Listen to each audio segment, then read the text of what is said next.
High, good morning. তোমরা সবাই কেমন আছো? আশা করি তোমরা খুব ভালো আছো, আর আমিও খুব ভালো আছি। আমি একটা তোমাদের কাছে নতুন ব্লগ নিয়ে হাজির। এই ভিডিওটা দেখে বুঝতে পারছো কোথায় যাচ্ছি? আরে দাঁড়াও দাঁড়াও বলছি।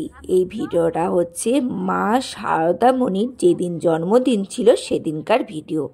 দিদি, জামাইবাবু আর আমি তিনজনে মিলে চলে গেছিলাম বেলুড় মঠে।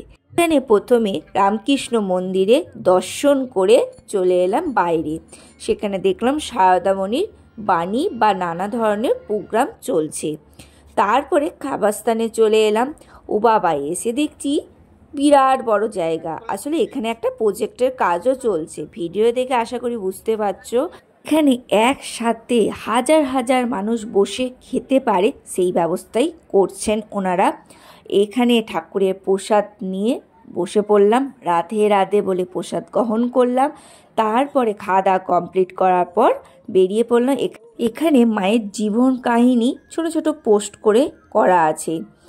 মানে কিভাবে বেলুড় মঠে এলো, কামারপুকুর, জয়রামবাটি বা দুর্গা পুজো নিয়ে এ টু জেড প্রত্যেকটা পোস্ট পড়ে পড়ে দেখছিলাম। বেশ ভালো লাগছিলো। হয়তো তোমাদের ভিডিওর মাধ্যমে আমি সবটা দেখাতে পারলাম না, বাট যতটা পেরেছি দেখিয়েছি।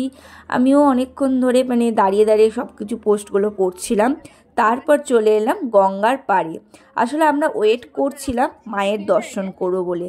তখন মায়ের মন্দিরটা বন্ধ হয়ে গেছিলো।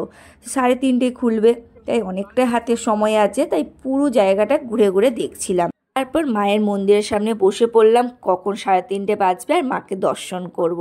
এই দেখো মন্দির খুলে গেছে, মায়ের দর্শনও করে নিলাম।